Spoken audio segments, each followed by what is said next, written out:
Doctor Shyamaprasad মুখোপাধ্যায়ের জন্মজয়ন্তীতে দুর্গাপুর কালীগঞ্জে রক্তদান শিবির। উপস্থিত বিধায়ক জিতেন্দ্র তিওয়ারি।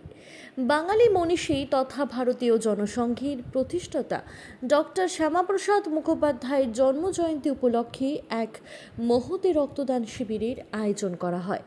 রক্তদান মহৎদান, এই চিরন্তন বার্তাকে পাথেয় করে এবং বর্তমান সময় রক্তের সংকট মোচনের লক্ষ্যেই কালীগঞ্জ বিজেপি নেতৃত্বের পক্ষ থেকে এই সামাজিক উদ্যোগ নেওয়া হয়। এদিন ডক্টর শ্যামাপ্রসাদ মুখোপাধ্যায়ের প্রতিকৃতিতে মাল্যদান, শ্রদ্ধা জ্ঞাপন এবং দলীয় পতাকা উত্তোলনের মধ্য দিয়ে অনুষ্ঠানের শুভারম্ভ ঘটে।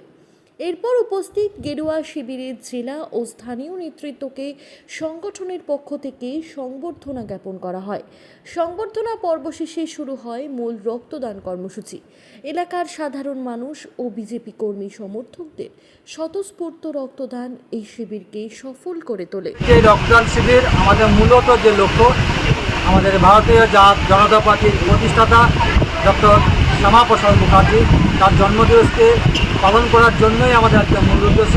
তার সাথে সাথে আজকে যেই রক্তের ক্রাইসিস, যেটার সময় সরকারি হাসপাতালে গেলে রক্ত পাওয়া যায় না, সেই জায়গায় রক্ত নিয়ে মানুষকে হন্য হয়ে ঘুরতে হয়, যাতে রক্তের জন্য প্রাণ বাঁচানো যায় না।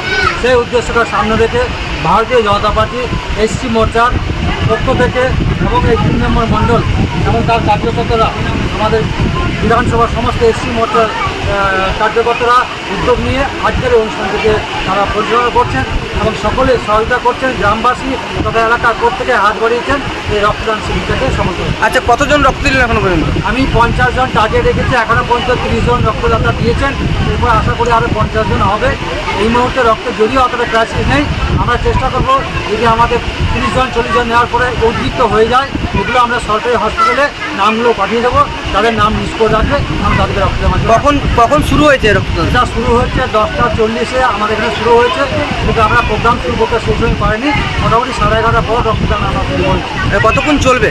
আমরা 2টা থেকে 8টা পর্যন্ত শেষ করার কথা ছিল, এখন দেখা যাক কতগুলো বাকি আছে। এরপর আশা করি 3টের মধ্যে আমরা শেষ করতে পারি।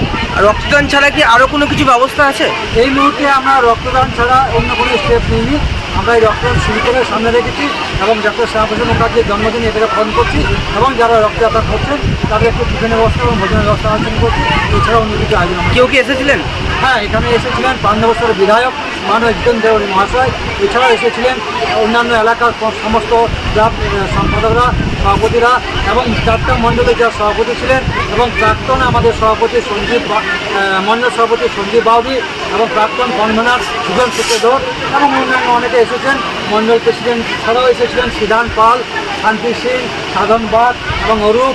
এছাড়া অন্যান্য সমস্ত কার্যকর্তা এসেছিলেন। ওবিসি মোর্চার কাশীনাথ কুণ্ডু সেও এসেছেন, এখনও পর্যন্ত পেয়ে নাচিতে যাই না, প্রত্যেক কিন্তু এসেছেন। পরবর্তীতে কি চিন্তা ভাবনা আছে? পরবর্তী চিন্তাভাবনা আছে আমাদের এসসি মোর্চার পক্ষ থেকে, যাতে এসসি মোর্চা আমাদের অনেকটা পিছিয়ে আছে, তাদের অনেকের বাড়িতে শিক্ষা সার্টিফিকেট আমরা ঠিক মতো পৌঁছাতে পারিনি, তারা সেই জায়গায় পৌঁছাতে পারেনি।